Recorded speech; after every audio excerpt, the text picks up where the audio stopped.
कोल India की अनुषंगी इकाई eastern coalfields limited अर्थात ईसीएल एक बड़े वित्तीय संकट का सामना कर रही है। दरअसल महीनों से कोयला बेचने के बावजूद ग्राहकों पर ईसीएल का लगभग 2000 करोड़ रुपए बकाया है।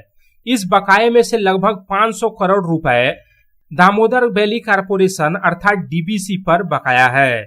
इस वित्तीय संकट के कारण ईसीएल की लगभग 73 कोयलियों के 45,000 अस्थायी कर्मी गहरी चिंता में है। दरअसल उन्हें तय समय पर वेतन नहीं मिल पा रहा है। वेतन भुगतान में हो रही देरी को लेकर ईसीएल के श्रमिकों में गहरी चिंता देखी जा रही है। उन्हें अक्टूबर का वेतन नवंबर में काफी देरी से मिला और नवंबर का वेतन अभी तक नहीं मिल सका है।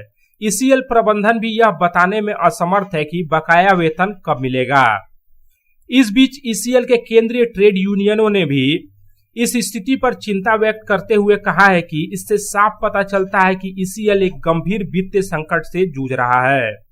ईसीएल अधिकारियों ने भी वित्तीय संकट और श्रमिकों को वेतन भुगतान में हो रही देरी की बात स्वीकार की है और कहा है कि वित्तीय संकट और कोयले की कीमतों के तौर पर बड़ी राशि बकाया होने की वजह से यह संकट खड़ा हुआ है। इस बीच ईसीएल की अचानक कोयला बिक्री में भी कमी आई है। इसकी वजह बताई जा रही है कि इस साल असामान्य रूप से लगभग 6 महीने तक बारिश हुई।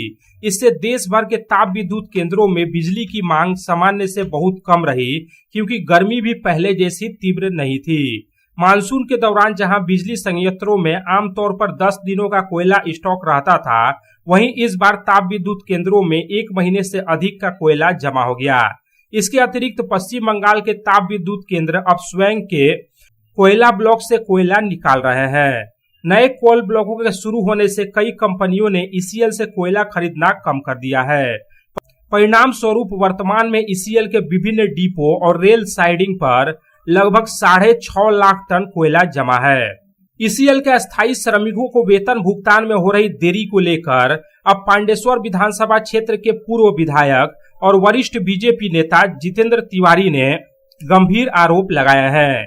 वरिष्ठ बीजेपी नेता जितेंद्र तिवारी ने कहा कि वे पिछले 1 साल से इस गंभीर वित्तीय संकट के प्रति ईसीएल को आगाह कर रहे थे, लेकिन अंततः अब श्रमिकों को इसका परिणाम भुगतना पड़ रहा है और आलम यह है कि पांडेश्वर एरिया के झाझड़ा प्रोजेक्ट, सोनपुर बाजारी, बंकोला, काजोड़ा समेत सभी एरिया में श्रमिकों को तय समय पर वेतन नहीं मिल पा रहा है।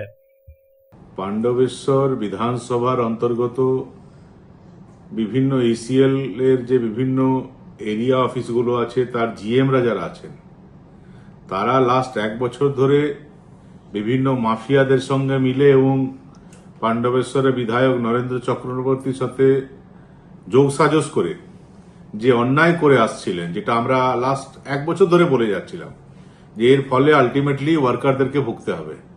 এখন দেখুন পান্ডবেশ্বর বিভিন্ন এরিয়াতে এখন পেমেন্ট কিভাবে ডিলে হচ্ছে ওয়ার্কারদের। কাজ করার পরেও তারা পেমেন্ট পাচ্ছেন না, কবে পেমেন্ট পাবেন তার কোনো ঠিক নেই।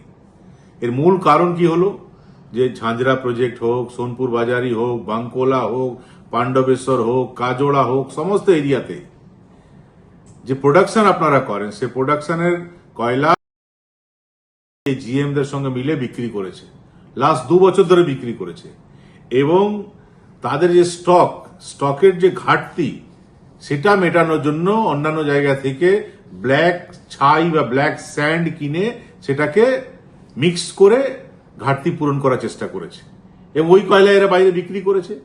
এবং এখন যা অবস্থা হয়েছে যে এই কয়লার বিক্রি করার ফলে কয়লা যে গ্রেডেশন ছিল সেই গ্রেডেশনে এই কয়লাগুলোর নিম্নমানের পাওয়া গেছে, তাই যাদেরকে এরা বিক্রি করেছে তারা পেমেন্ট ঠিকভাবে দিচ্ছে না। তারা যেহেতু ঠিকভাবে পেমেন্ট দিচ্ছে না তাই ইসিএল ও তার যারা শ্রমিকরা আছে তাদেরকে শিডিউল টাইমে পেমেন্ট করতে পারছে না।